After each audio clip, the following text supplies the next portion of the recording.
Jeff Altman, the Big Game Hunter, and I'm the head coach for JobSearchCoachingHQ.com and NoBSCoachingAdvice.com. And welcome to Job Search Radio. Yes, I know it's video, but we still call it Job Search Radio. And I'm doing an experiment today of answering multiple questions from people because I have the idea of doing a talk show come the new year. So tell me what you think and leave a message on Facebook, on YouTube. I just think it's a nice way to help more people more quickly. The talk show idea I have is using technology and bringing people into conversation with me where I answer questions from multiple people on a given day. And here I'm taking questions from people so I can wind up helping more. So here are the questions for today. The first one is, what looks better on a resume? 8 years at one job and a good recommendation for a manager, or 2 years at 4 separate jobs with good recommendations from all the managers? Great question. And there's no simple answer because there are some fields where being at one organization for 8 years is preferred. And there's some organizations and some industries where they absolutely loathe that. They kind of think of people who do that as being dead-end employees. And they really don't like those people. For example, in consulting, to be at one organization for 8 years on one assignment, and I'm using the example of, let's just use consulting in general, where you're assigned to one specific client for the 8-year period of time. You're like being an employee there. You're not really a consultant. And one of the things that consultants value is the diversity of experiences, so that you're not just the expert in one environment for a lengthy period of time. You develop multiple experiences with different organizations that have different needs and different personalities. So it really depends, and there's no simple way of answering it. And sorry, wish it were different, but that is the way that it is. Here's another question I received from someone. Are there headhunters that only charge money if they land you a job? No, not any good ones. And that's a very simple one to ask. And I'm going to give US-centric advice here and opinions, but just understand that why does a recruiter charge money? Well, let's define a recruiter. A recruiter is someone who is hired by a corporation to fill a position. They're not hired by you to find you a job. That's the way of the business. So what you can do is find recruiters who are interested in your background, but any good recruiter is not hired by you because you're irrelevant to the equation. There's too much of a variable on your performance. After all, if you can sit back casually and go, oh, I don't have to pay anything unless they find me a job. So yeah, I'm looking for a job, but I'm not going to work too hard at it. They're going to go broke pretty fast on people like you. So understand, corporations hire recruiters and they pay them a fee if they are successful in referring someone who's hired. Now, in the retained search business, they pay them a fee to retain them at the time of presentation of a short list of candidates and upon conclusion of the search, plus expenses. So, again, who's going to work for you? Seriously. Who would want to work for a job hunter to try and place them in a position? Now, if we're talking about coaching is a way that someone will help you, but you have to pay them for their time and their services. After all, no one can pay their utility bill based upon whether or not someone can deliver on an interview, right?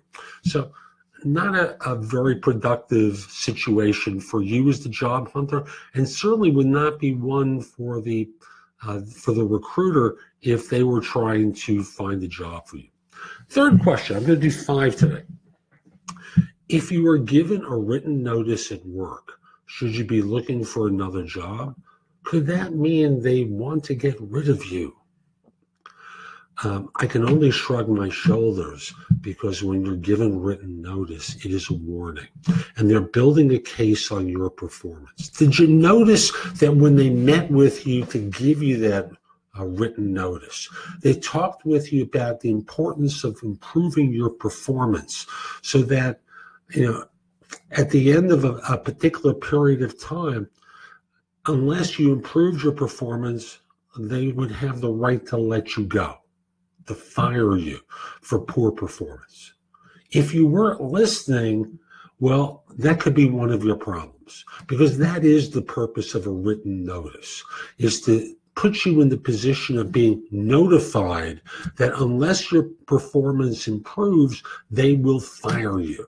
So yes, they are considering getting rid of you, but they're giving you a chance to improve your performance so that in this way, if you can do it, great. They prefer not firing people.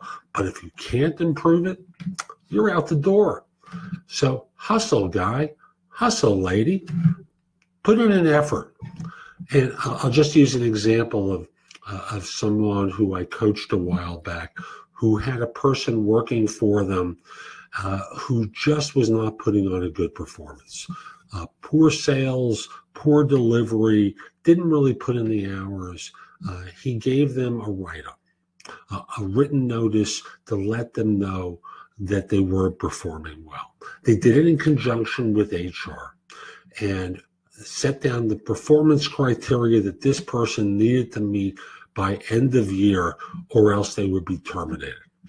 The person left prior to the end of the year because they knew they couldn't meet these objectives. They hadn't done it for 2 years up until that point, and they certainly weren't going to meet in the next 90 days. Again, a written notice is a warning. It is a notification about performance criteria that will allow you to remain in an organization and include in what you need to do in order to keep your job. Two more questions. One's about resumes, one's about the recruiting field. Should you include a description of a company on your resume? One line at most, but only if it's a firm that no one's ever heard of before, or fewer people might have heard of before.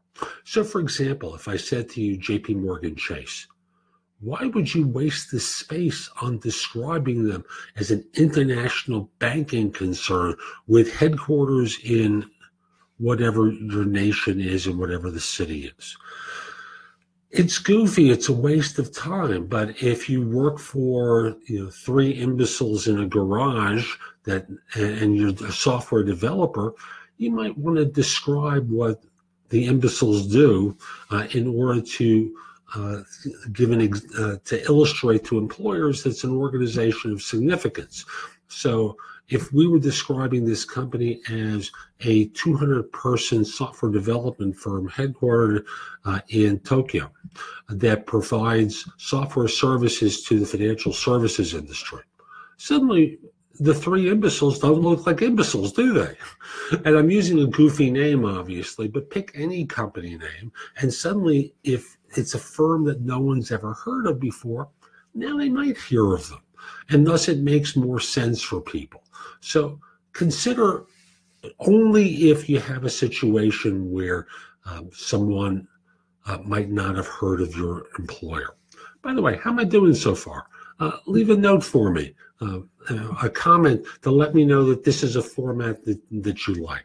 Also, if you're interested in my coaching you, and I have one more question to cover. If you're interested in my coaching you, you can reach out to me through my website, which is thebiggamehunter.us, or you can message me at jeffaltman@thebiggamehunter.us. In the subject line, put the word coaching. We'll schedule a time for a preliminary conversation. I want to be clear. I don't do recruiting. Not interested in helping you find a job by placing you in a position. I coach people to high performance. Last question for today. Is recruiting a dead-end job?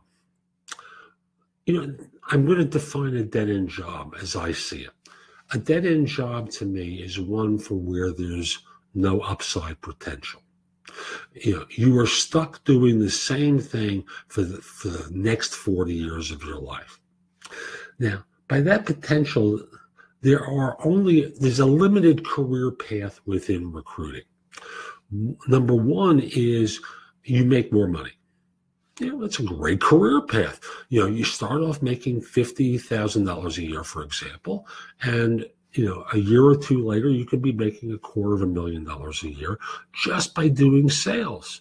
You could be making $500,000 a year or more just by selling. Does that mean it's a dead-end job? By a lot of people's definitions, that's not a dead end. That sounds great to them. But here's another definition. If you're in a job where that's all you're ever going to do for the next 40 years, some people get a little uncomfortable with that. And they think 40 years of doing the same thing over and over again, not knowing where my next commission check is going to come from, where I have to always be out there for the rest of my life, trying to sell people, trying to sell organizations. That doesn't sound so good after a while. So recognize that, it depends on your definition. If you're looking for a ladder to advance, recruiting is not your field, because the basic ladder has two choices. And I'm putting aside the two that I've already given you. The ladder is I manage a team of people, or I leave and I start my own search firm. That's the ladder to advancement. Even if you choose the one managing a team of people, you and your team need to continue to perform at a high level. Otherwise, you will be fired. So that's the limited ladder, and I'll let you decide whether or not that's a dead-end job by your definition. So that's today's show. I hope you enjoyed it. This is a format I'm going to experiment with. I'm thinking of doing a talk show where people give me questions on camera early next year, launching in early 2018. Hope you found this helpful. And if you did, I hope you give it a thumbs up on YouTube. I hope you give it a great review on Facebook. Hope you have a great day. And by the way, connect with me on LinkedIn at linkedin.com/IN/The Big Game Hunter. Have a great day. Take care.